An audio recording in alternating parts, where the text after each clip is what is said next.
with Mindy, and sorry about the technical error there. But if you're watching from the replay, I'm so glad you're here. Today, we are talking all about 3 LinkedIn mindset myths that could be holding you back from success. And I'm going to talk about more on that in a minute. But first of all, I hope you had a wonderful holiday weekend. Technically, it's still a holiday here in the US, and we found this epic break yesterday on Oahu with literally one other person surfing the spot, like head high waves, gentle slope. And it kind of made me feel like I could actually surf. I'm still learning, and this is actually one of our new surfboards. So I thought I'd bring it on the set today. So if you're curious where it was, you like surfing, just check out my latest Instagram post. I'm at Mindy R. Rosser, and you can see it there. Anyhow, now it is time for Mondays with Mindy. It is a weekly show at 3 p.m. Eastern, 12 p.m. Pacific, where I talk about all things LinkedIn pipeline, promo, and profiles, what I call the 3 Ps of LinkedIn. So if you have questions about LinkedIn that you want me to answer, be sure to like this post, whether you're watching live or from the replay. Also, leave your questions below, and I'll answer them after the show or on a future episode of Mondays with Mindy. And let's get to today's topic. I am really excited about this one. This is 3 mindset myths that may be holding you back from success on LinkedIn. And mindset can often be overlooked because it feels a little bit fluffy. It's all too easy to jump straight to the tactics. Like questions I get asked are, Mindy, what is the best headline formula to use? What do I say in a connection invitation? How do I meet new people without sounding spammy? These are all really good questions to ask. I mean, you need to get the answers, that's important. But more importantly, on LinkedIn is your mindset, how you're approaching LinkedIn every single time that you log in. So you might think this is a little bit fluffy, but it's really not. The clients and students who I have seen have the most long term success on LinkedIn, whether they know it consciously or not, it comes back to how they approach LinkedIn with a different mindset than others. I can almost tell straight away if a potential client or a program member is going to be a good fit for using LinkedIn in the way that I teach, simply by the words they use around LinkedIn. Words tell the story of the feelings and emotions that we have around any given topic. And that applies to LinkedIn in a really, really big way. So start with certain types of feelings or limiting beliefs around LinkedIn, and you're just not going to get the same results as someone else who does exactly the same thing, but with a different mindset. I know it's a bit more woo woo than some people feel comfortable with, but there's always a bit of what I like to call magic involved when you start putting yourself out there, connecting with new people, and building your business. So, what can happen if you're unaware of the beliefs that you have around LinkedIn? How can they affect your results? Well, you can start doing a comprehensive LinkedIn marketing and outreach strategy that all the experts say are going to generate you X number of calls or build your network, but for some reason it falls flat. Or you could find yourself dreading logging into LinkedIn because in your reality, it's a time suck. You could also miss a number of business opportunities on LinkedIn because the energy that you're putting out there feels a bit desperate, unsure, a little bit fearful, or you may just avoid LinkedIn altogether because it's easier to stay away from something you're unfamiliar with than to commit to the platform. And maybe you do end up having a ton of success and building a large following, but for some reason it feels just a little bit hollow, like something is missing. You're like, what did I do all of this for? But not to worry, because we're going to discuss a few important mindset myths that many professionals have when they start to use or change up what they're doing on LinkedIn. Having the right mindset ensures you show up to LinkedIn ready to do good business with good people, because that's really what it's all about.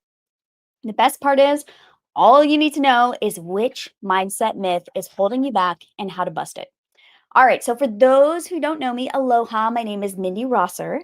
I'm the founder of Mindy Rosser Marketing, and I have a signature online program for B2B business leaders and professionals who want to use LinkedIn for business. I help leaders and experts like you rapidly fill your pipeline and scale your influence on LinkedIn so you can grow your business and your impact. In this live, we are going to talk about why believing some very common LinkedIn myths can result in a lot of wasted time and effort because of limiting beliefs, and how you can identify those beliefs and change them right now. So, are you ready?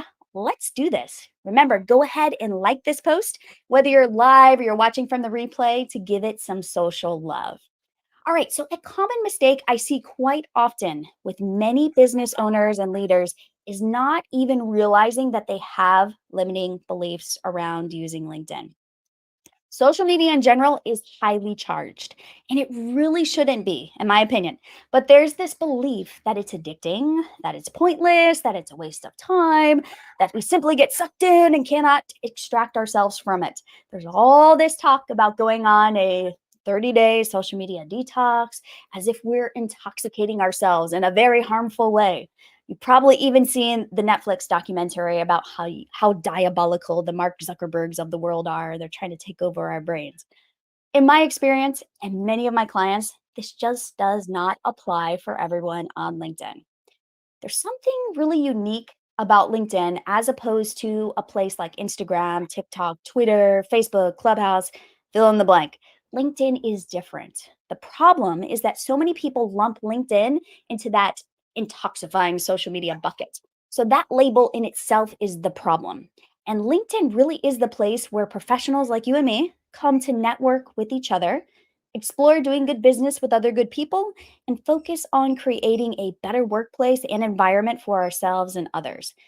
That is my belief. That is how I approach LinkedIn and how I teach and coach my program members to see the channel. It's not mindless Instagram. This is LinkedIn, and it's special. So think about LinkedIn as the combination of the most spectacular industry events with loads of opportunities to learn, to connect, to network, to build relationships, to share ideas, all in whatever cadence or time frame works for you. So you can invest hours a day, which I usually don't recommend for most people, or minutes per day. It's really up to you, and still experience the benefits that can turn into lucrative business opportunities or establish professional relationships that will accelerate your career and your business. It's really up to you. And LinkedIn is that place, it's that hub, it's worldwide. I think that is the beauty of it as well. So pause for a moment. I want you to ask yourself this question. I'm going to put it on the screen. I know it seems really simple in theory, but how do I see LinkedIn working for me right now? Really think about the answer. It can just be a line or two. It's okay. It doesn't have to be something spectacular, but I want you to pay attention to the emotion that comes up. So, do you feel maybe a sense of negativity around the answer that's coming up for you? Maybe frustration? Maybe excitement. Maybe you're like excited and you're like, "Ah, I think there's so much potential." Maybe there's that sense of wanting to learn more. What we're going for here is not necessarily the answer to the question. It's more about the emotion that you feel around using LinkedIn. When you can identify that emotion, you can start to understand more about your limiting beliefs and how they apply to LinkedIn. So you don't have to do all of that right now, but just kind of ponder it. It's kind of just be a little bit curious. Come back to it after this and see if you have any like certain emotions that come up for you when you think about LinkedIn. Okay, so now we are ready to talk about the three common myths and what we can do to dispel them. And I feel like the fun of this is that you can see these as examples of some myths and then come up with your own if you really want to take this exercise a bit deeper. So the first one that I see coming up all the time is this one. A bigger LinkedIn network is a better LinkedIn network. It is not the case. And so many of us believe this myth. And because of that, we spend all of our time trying to get popular, post a lot of content, get followers, like we're collecting them, like it's Instagram or Facebook, like we just have to have more. That is not the name of the game on LinkedIn. A better network is focusing on strategic. So the people inside of your LinkedIn network, even those who follow you, so they're not technically inside your network, but they see what you post. Those people should be aligned with your objectives, with your focus of your business, your career. They should be interested in what you do, how you can contribute and work together. So I want to tell you a little story. I call it the story of two Steves. So one of these Steves is a very highly experienced. He is not focused on getting big and famous and popular, collecting followers. He has less than 2,000 connections right now. And his focus is I have one industry and one group of people whom I can help, who I want to reach out to on LinkedIn. It's only those people. Anybody outside of that, doesn't matter. They're not inside his network. What he focuses on are having calls and one-to-one conversations, and he's really focused on relationships. It's not necessarily about are these people immediately having sales calls with me. It's more about starting the conversation. Right now, with that network, 2,000, less than 2,000 people, he's having 12 to 18 calls per month with his ideal clients. How amazing is that? So, with a very small but tightly focused network, he is able to achieve the results that he wants on LinkedIn without spending hours a day posting a ton of content. That's one Steve. Okay, so Steve number two, he is an influencer. So, he's a LinkedIn influencer. He has a lot of clout. He's approaching 400,000 followers, and he's struggling to engage his network on LinkedIn. The people who are seeing him are just not tuning into the content that he's posting. He's posting a lot. I've seen like multiple times a day. We've had conversations about the fact that people aren't responding. And so there's a really big disconnect. Yes, he has a lot of followers, and it seems on the outside that he has a lot of clout. And he's probably, from our imagination, he's probably closing all kinds of deals, building all types of business relationships because his network is so big.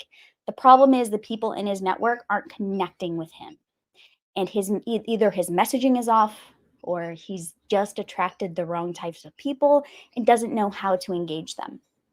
So the person seeing the most success right now is the Steve with the 2,000, less than 2,000 connections. So see how there is a really big difference. The numbers that you see on somebody else's profile aren't telling you the whole story. Bigger is not always better.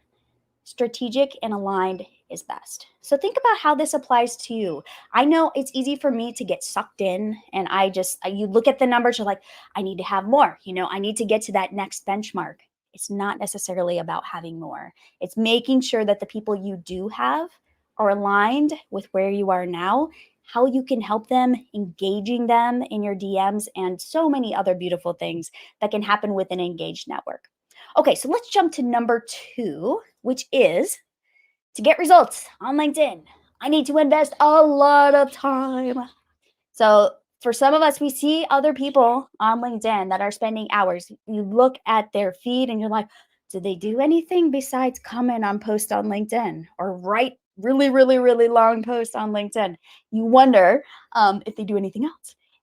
And we expect that because they are so busy on LinkedIn, that they are getting the results that we want to get on LinkedIn. And so we try to copy them. We often try to mimic what they're doing. We say, oh, well, they're posting, let's see, it looks like they're posting every single weekday, and then they're commenting on like 5 or 6 other people's posts.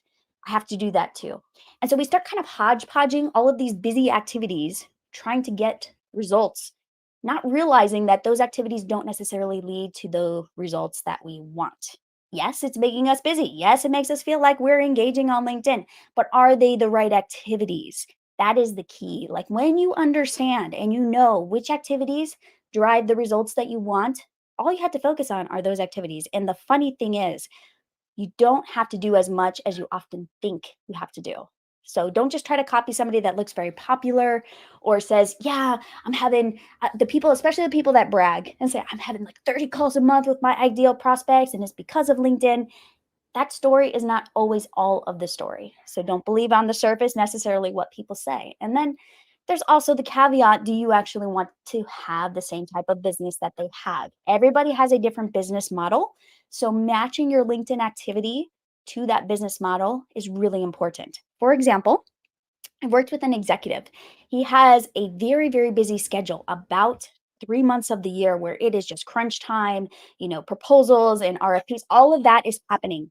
So for him, he pretty much shuts down on LinkedIn during that time, schedules a few posts, and it's good to go. The other 9 months of the year, he has time to focus on engaging with his network and building relationships. So he approaches LinkedIn a lot differently than other people who feel like, oh, well, it has to be consistent the entire year and I have to do all these things. He's very strategic in how he approaches LinkedIn. And because of that, he's building the relationships. And the relationships are something that you cannot necessarily see from the outside. And so keep that in mind. What's happening in your DMs? What's happening in your LinkedIn messages? What relationships are you building? because that's telling you if what you're doing on LinkedIn is working. Okay. So I believe that systems are the key to making this all work. When you know what goes into that system, you have almost like a checklist of what to do on LinkedIn every day. You're golden. All you have to do is those activities. You know they're going to generate these types of results. That's it. Don't worry and get caught up in the hype that sometimes can happen on LinkedIn. Okay, let's go to number three. Number three is treating LinkedIn like another social media platform. This one's really easy to do because when we think of, okay, we have our business, we have our career, we have our social strategy that goes along with it. We've got Facebook and Twitter and LinkedIn or Instagram or Clubhouse, and we just kind of categorize them in different ways, but they all fall under the social media category. So what people tend to do is just think of LinkedIn like, okay, it's just another place I need to post, respond to messages, and call it good. LinkedIn is different. It's not another social media platform if you're using it in the way that I teach, which is to drive business opportunities or career opportunities for you. It doesn't work the same as Instagram or Facebook. So cross posting something from another channel to LinkedIn is not going to have the same effect. So you have to understand LinkedIn a little more deeply. And I almost don't view LinkedIn as a social media platform at all. I know that sounds a little bit strange. There is some of the functionality of a social platform, but how people approach it, the mindset that other professionals have here is just very different from the casual mindsets of, scrolling through Instagram or Facebook where we're looking to be entertained. When we're coming to LinkedIn, we are looking to come and do good business with other good people. We want to hear what other professionals are talking about, what's happening in the industry, people's unique insights. We're looking for people to give us ideas for our own business, for our own betterment as professionals. And people are looking for the same from us. So we do need to approach it with a different mindset. And for a lot of us, the website, some of us don't need a website, but having a LinkedIn profile is critical for every single professional. Everybody expects you to be on LinkedIn, no matter what type of business that you have. Even if your audience isn't on LinkedIn and very active, you still have to have a profile. Even if you are not a business owner and you are a career professional, LinkedIn is your spot. You have to have a profile there. So I imagine LinkedIn as like, it's almost like everybody's professional websites are. If you're looking up somebody in the professional space and you want to see what they're doing, you're looking them up on LinkedIn. So what are people finding when they go to your LinkedIn profile? Are they seeing any activity there? Are they seeing an updated headline? Does it match what you're actually doing? It's very, very important. So just think of LinkedIn. You don't have to understand LinkedIn deeply to bust this myth. It's just realize that LinkedIn is different. There's a lot of nuance to using LinkedIn well. It's not hard to learn, but it is different than Facebook or Instagram. Okay, so let's recap. So number one is the bigger is not a better network. We're focused on strategic. So do not be discouraged if you have a small network. I actually find it easier to work with clients who have a smaller network because most of the time it's tightly focused and we can grow from there. So it's not a bad thing. Number two, remember you don't have to spend all day on LinkedIn to get the results that you're looking for. It's all about doing the right things in the right cadence, matching that to your business model. And number three, don't treat LinkedIn like another social media channel. It's just not. And the power of LinkedIn comes from the relationships that you build on LinkedIn. Okay, so remember, if you are new to using LinkedIn or you're trying to rethink your approach, it all starts with your mindset. Once you understand the mindset myths that are holding you back right now, you can then figure out a better approach to move forward before you start delving into all of the how to's and the tactics. Work on that mindset first. Show up to LinkedIn every single weekday. Pay attention to your feed. Watch people, just observe. You don't have to get into a flutter of activity just because you're here. You'll know when you're ready for that next step to really start taking it a little more tactical. But think about how you're approaching LinkedIn and how you could do that in a way that serves you, serves your community, serves your business and your network. Okay, so we'll end it there for today. But to build on what we discussed, you need to have your LinkedIn profile dialed in. I did mention that during the show. So check out my 3-part video mini training all about making your profile irresistible. I'll put it on the screen there. So if you want to go grab it, you can.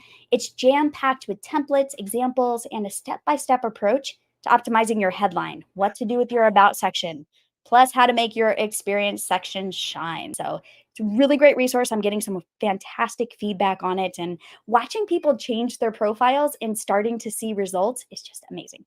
Okay, so you can also, if you can't get it at that link or you just want to reach out to me directly, just comment below this post with "I want the reboot" and I'll send it directly to you.